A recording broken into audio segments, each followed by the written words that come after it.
রবের ইসলামী কিংডমে যত নন মুসলিম ইবলিস, শয়তান, গুন্ডা, মৌলবী আজাজিল, জামানার ইমাম রয়েছে, এদের থেকে আল্লাহ তাআলার কাছে আশ্রয় চাচ্ছি।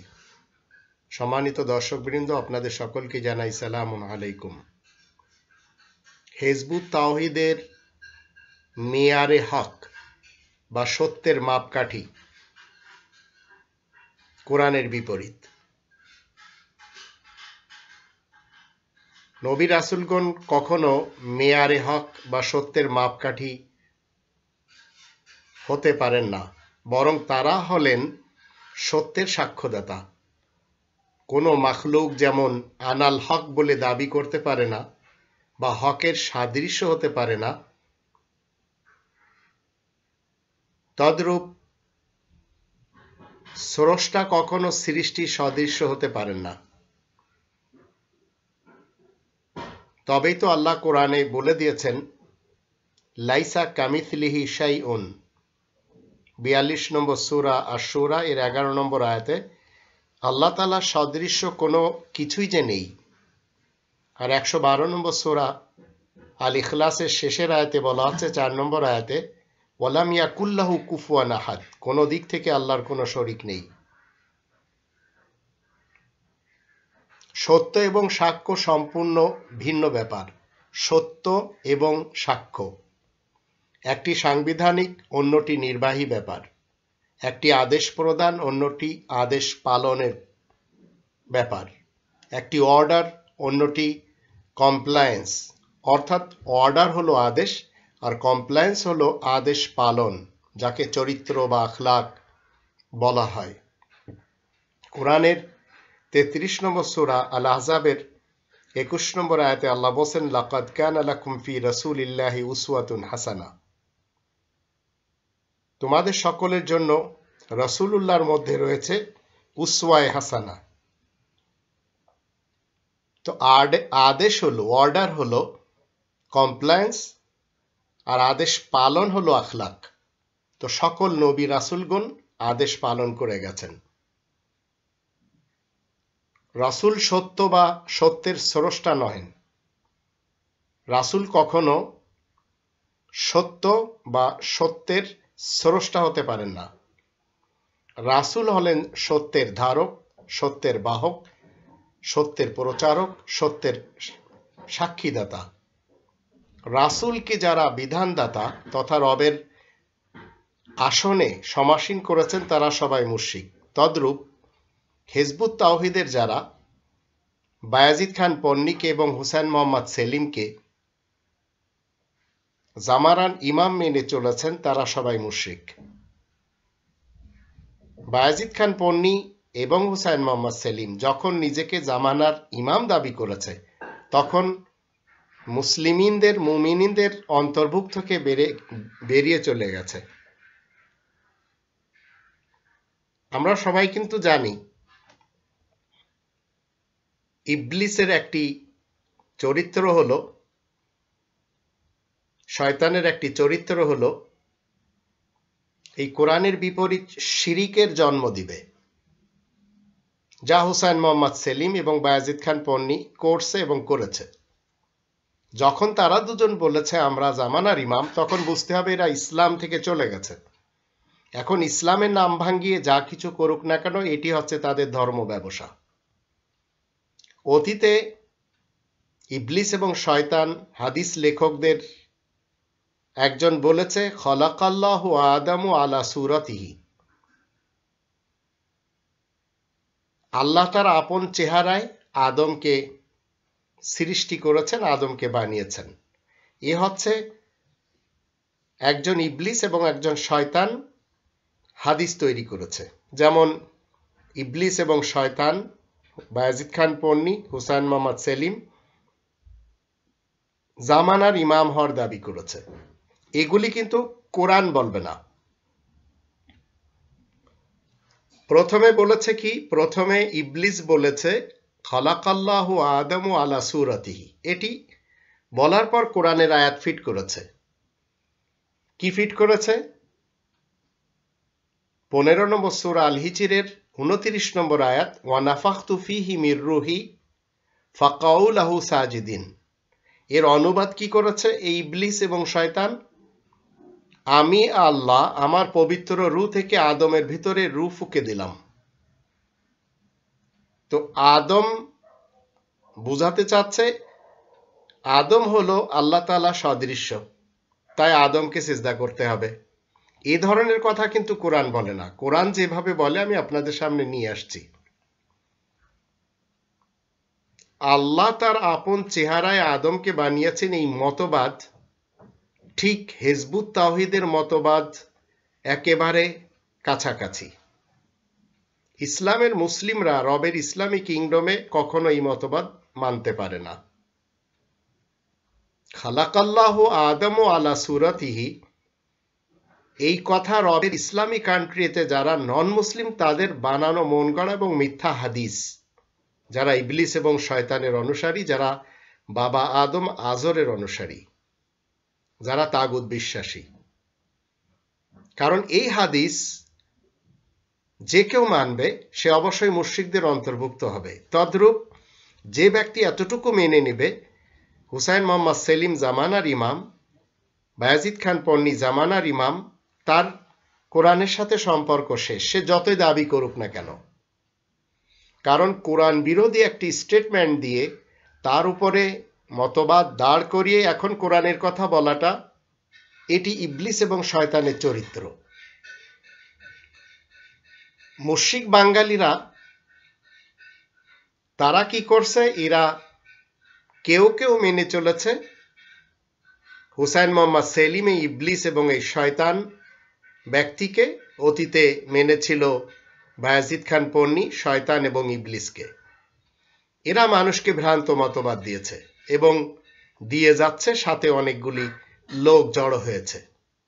আর তারাই এদের সাথে গিয়েছে এবং যাচ্ছে যারা কোনোদিন এই কোরআন স্টাডি করেনি। আমাদের দেশে অহংকারী একজন এসপিকে আমরা দেখতে পেলাম যে বলে যাচ্ছে, সেই এসপি হলো তানভীর সাহেব। ইনি নিজ জেলার এসপি কুষ্টিয়ার। তিনি এই দেশের মানুষকে 3টি অপশন দিয়েছেন। একটি হলো বঙ্গবন্ধু নিয়ে অথবা দেশের ব্যাপারে যদি কারোর কোনো সমালোচনা থাকে হাত ভেঙে জেলে দিয়ে দেবেন। আর একটি হলো তারা এই দেশে বসবাস করবেন যারা এই দেশকে ভালোবাসেন মুখ বন্ধ করে। আরেকটি হলো এই দেশ ছেড়ে পেয়ারা পাকিস্তানে চলে যেতে হবে। এই যে অহংকার, এই ইবলিসের ছিল। তো আজকের হুসাইন মোহাম্মদ সেলিমের মধ্যে এই ধরনের অহংকার রয়েছে। এই কোরআনের 15 নম্বর সূরা আল হিজরের 26 থেকে 44 আয়াতগুলিতে আমরা দেখব আল্লাহ বলেন, আমি তো মানুষ সৃষ্টি করেছি গন্ধযুক্ত কর্দমের শুষ্ক ঠনঠনা মাটি হতে। আর অতীত থেকে জান বলা হয় এনার্জিকে, যার মাধ্যম দিয়ে রিল ঘোরে। এই জান এনার্জিকে আগুনের শিখা থেকে আমি সৃষ্টি করেছি।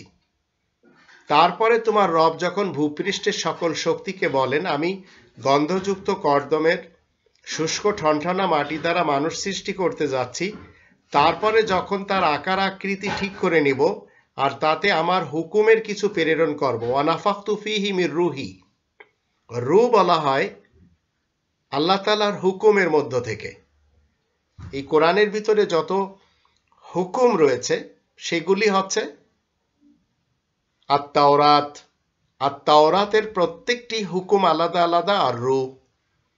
তখন আল্লাহ বলেন, তখন তোমরা সেই হুকুমের সামনে ঝুঁকে যাবে। সুতরাং ভূপৃষ্ঠের সকল শক্তি তথা মালাইকা একত্রে তারা সামনে ঝুঁকে থাকে, একমাত্র ধোঁকাবাজ মানুষ ব্যতীত। সে মাথা নতকারীদের অন্তর্ভুক্ত হতে অস্বীকার করে। আর এই লোকগুলো কেউ নিজেকে আনাল হক বলেছে, এই লোকগুলো কেউ বড় পীর সেজেছে, এই লোকগুলি কেউ নিজেদেরকে আসলাফদের অন্তর্ভুক্ত করেছে, এই লোকদের কেউ জামানার ইমাম হয়েছে। অতীতেও অনেক ইমাম ছিল। আজ আমাদের দেশের এই ধোঁকাবাজ, এই ইবলিস এবং শয়তান হুসাইন মোহাম্মদ সেলিম বর্তমান 2020 সালের এই ডিসেম্বর মাসেও সে জীবিত রয়েছে। যদি এর পূর্বেকার ইমাম তাদের হিজবুত তাওহীদের অতীত হয়ে গেছে। তো আল্লাহ বলছেন, হে ধোঁকাবাজ মানুষ, তোমার কি হলো, তুমি মান্যকারীদের অন্তর্ভুক্ত হলে না? ধোঁকাবাজ মানুষ বলতে লাগে, আপনি গন্ধযুক্ত কর্দমের শুষ্ক ঠনঠানা মাটি হতে যে মানুষ সৃষ্টি করেছেন, আমি তাকে মানতে পারি না। আল্লাহ কিন্তু মানুষকে মানার কথা বলেনি। আল্লাহ বলছেন যে যখন আমি আমার হুকুম থেকে ফুঁক দিয়ে দেব, তখন হুকুমের সামনে সিজদা করবে। ওয়ানাফাখতু ফীহি মির রূহি ফাকাউ লাহু সাজিদিন। রু এইটা হচ্ছে লাহু, এই রু যখন আল্লাহ বলছেন আমি দিয়ে দেব, তখন তাকে সিজদা করবে। এখন আসুন, হুসাইন মোহাম্মদ সেলিম তার দলবলকে নিয়ে রুকে সিজদা করতে চায় না। যেমন ধরুন তাদের মিলিট্যান্ট নামাজ, মসজিদুল হারামে যে নামাজের সিস্টেম, সেটি কোরআনের নির্দেশ মতে আপনার আমার নামাজ যদি আমি মুসলিম হই রবের ইসলামী কিংডমে। তাই আল্লাহ 2 নম্বর সূরা আল বাকারার 125-এ অর্ডার দিয়েছেন, ওয়াত্তাখিযু মিন মাকাম ইব্রাহিমা মুসাল্লা, ইব্রাহিমের দাঁড়ানোর স্থান থেকে কায়েমকৃত নামাজকে তোমরা সবাই নিয়ে নাও। এখন এই ধোঁকাবাজ ইবলিস এবং শয়তান সেটি নিবে না, নতুন সিস্টেম তৈরি করেছে। তো 32 নম্বর আয়াতে বলা হচ্ছে সূরা আল হিজর, আল্লাহ বলেন, হে ধোঁকাবাজ মানুষ, তোমার কি হলো, তুমি মান্যকারীদের অন্তর্ভুক্ত হলে না? ধোঁকাবাজ মানুষ বলতে লাগে, আপনি গন্ধযুক্ত কর্দমের শুষ্ক ঠনঠানা মাটি হতে যে মানুষ সৃষ্টি করেছেন, আমি তাকে মানতে পারি না। আল্লাহ বলেন, এখন বের হও এখান থেকে, তুমি অভিশপ্ত। তোমার উপরে কিয়ামত পর্যন্ত আমার অভিশাপ থাকলো। সে বলে, হে আমার রব, আপনি আমাকে অবকাশ দিন এদের পুনরুত্থানের দিন পর্যন্ত। 37-এ বলা হচ্ছে, আল্লাহ বলেন, তোমাকে অবকাশ দেয়া হলো নির্দিষ্ট দিন কিয়ামত পর্যন্ত। সে বলে, হে আমার রব, যে কারণে আমি পথভ্রষ্ট হয়েছি, সেই জন্য পৃথিবীর মানুষকে আমি তো দুনিয়ার বুকে সাজসজ্জা দেখাবো আর তাদের সবাইকে গুমরা করব। আল্লাহ বললেন, তবে তাদের মধ্যে আপনার নিষ্ঠাবান বান্দাদেরকে বাদ দিয়ে। এটিও কিন্তু ইবলিস বলছে। আজ আমরা মুসলিম মুমিন যারা রয়েছে, আমরা কেন হুসাইন মোহাম্মদ সেলিমের ডাকে সাড়া দিচ্ছি না? কারণ তার ভিত্তি হচ্ছে নড়বড়, তার ভিত্তি হচ্ছে কুফর এবং শিরিকের উপরে, আর ইনফ্রাস্ট্রাকচারগুলো নিয়ে যাচ্ছে যাতনার দিকে। 41-এ বলা হচ্ছে, আল্লাহ বললেন, আমার কাছে পৌঁছানোর এই তো কোরআন হচ্ছে সরল সহজ পথ। জামানার ইমামের মাধ্যম দিয়ে আল্লাহর কাছে পৌঁছানো যাবে না, কোরআনের মাধ্যম দিয়ে আপনাকে আমাকে পৌঁছতে হবে। 42-এ বলা হচ্ছে, যারা আমার বান্দা তাদের উপরে তোমার কোনো ক্ষমতা চলবে না, তবে পথহারাদের মধ্যে যদি কেউ তোমার অনুসরণ করে তার কথা আলাদা। তারপরে 43-এ বলা হচ্ছে, আর তাদের জন্য জায়গা থাকবে জাহান্নাম, সেখানে 7টি স্তর রয়েছে, আর প্রত্যেকটি স্তরের জন্য তাদেরকে আলাদা ভাগ করে দেওয়া হবে।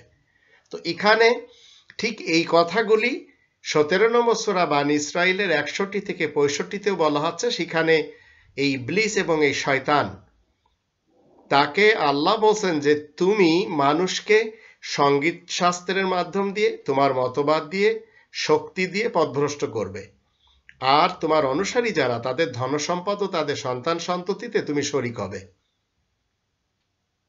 তো আজ হুসাইন মোহাম্মদ সেলিম কি করছে? একই কায়দায় আল্লাহ এবং তার আইন ছাড়া অন্য আইনের সাহায্যে তাদের সাথে ওয়াদা করতে থাকছে। আল্লাহ বলছেন যে ওমা ইয়াইদুহুমুশ শাইতানু ইল্লা গুরুরা, আসলে শয়তান যেসব ওয়াদা করে তা ধোঁকা ছাড়া আর কিছুই নয়। যদি আমরা ঠিক এইভাবে আল্লাহ বলছেন 38 নম্বর সূরা সোয়াদের 71 থেকে 88 আয়াতগুলি যদি আমরা পড়ে নিই, সেখানে ঠিক একই কথা বলা হচ্ছে। তো মূলত আল্লাহ সিজদা করাতে চাচ্ছেন তার আদেশের, যখন আমরা আদেশ নিষেধ শুনবো তখন আমরা রুকু সিজদা করি, যেটা নামাজে মসজিদুল হারামে করা হয়। কিন্তু এই ইবলিস, এই শয়তান, হিজবুত তাওহীদ কোরআনের বিপরীত চলে আপনাকে পথভ্রষ্ট করছে। এখন আপনি যদি মনে করেন যে আপনাকে তার মেনে চলার মধ্যে কামিয়াবি রয়েছে, আপনার ইচ্ছা।